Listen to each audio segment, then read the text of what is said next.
Qiyinantakda fezai mecazida Mesihiyet tebliğ oluyor. İrden beri bakim ola. 200 şebeke Farsi, zaban-ı maderi Fars dilinde yani şunu tebliğat ediyorlar. O Türkmen dilinde de bakayım anakla. O da Müslüman doğrulam o da. Dikkat edin. Elhamdülillah ve minne Mesihiyet'in dersini ben okudum. Belki Allah Teala öğretti, tevfik verdi.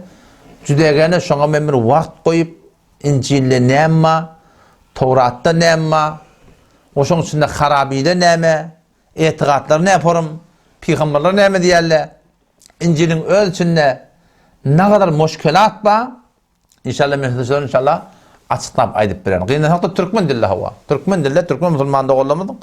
Ne kadarlar ama zihni şey deyip haraplayarlar biliyor musun? O her kimi eğer Mesihiyet'in hakkında Farsi dille kitap gerek bolsa, elhamdülillah vel minne men yanımda 2 kitap yadığılı. Evet, çap etmek degen nitip bolmadı yani.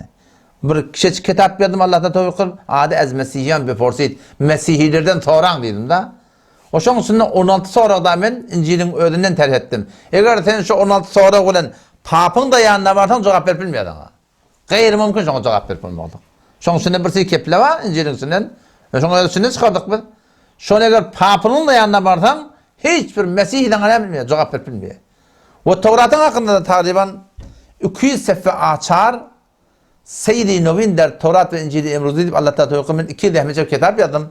Her bir Müslüman doğrunuşu gerek bolsa, şoň PDF'i de gerek bolsa, Word'u da gerek bolsa inşallah meseleňe, şoň inşallah Mufti Metcani sizin hyzmatyňyzda goýmaklyga men teýýar. Haýsy bir şöbhede Müslüman doğrulum, Mesihiyetiň hakkında, Yahudiýetiň hakkında, eger de piş gelte, de piş etleri şeyle bir dady, Allah Teala netip eti inşallah biz şoňa jogap bermekle inşallah Teala bajany der, inşallah biz de teýýar inşallah Teala.